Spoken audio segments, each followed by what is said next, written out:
Let's talk about compromise in relationships. There are three key things to consider when working towards a compromise with your partner. First, any compromise you reach won't be successful if you feel like you're giving up too much of yourself. Each of us has core values, dreams, and beliefs that are fundamental to who we are. If we sacrifice these just to keep the peace, it can feel like we're losing a part of ourselves.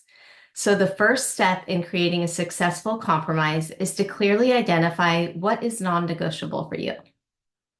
To do this, separate your position on the issue into two categories: what you cannot compromise on and what you're more flexible about. By identifying these areas up front, you ensure that any compromise you reach won't require either of you to give up something essential. This way, you can find a solution that feels fair and sustainable.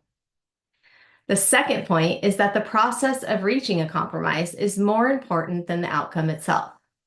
What matters most is having calm and constructive conversations that help you understand each other better. Often, the issues you're trying to resolve are ongoing challenges stemming from differences in personality or lifestyle preferences. Think of this process as a way to explore your partner's inner world. By doing this, you can find common ground where your values and your partner's overlap. Once you've identified this shared space, you're in a better position to craft a compromise that works for both of you.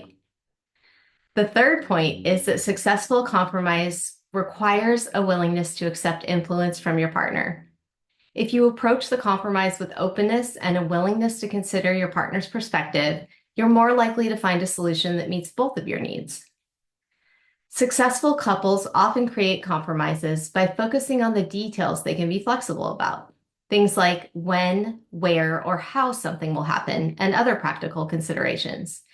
They examine these details and look for overlap in their flexibility. Then they design their compromise based on those shared areas. Remember, compromise doesn't mean that the decision is set in stone. Think of your compromise as an experiment, a temporary agreement that you can revisit or adjust as needed.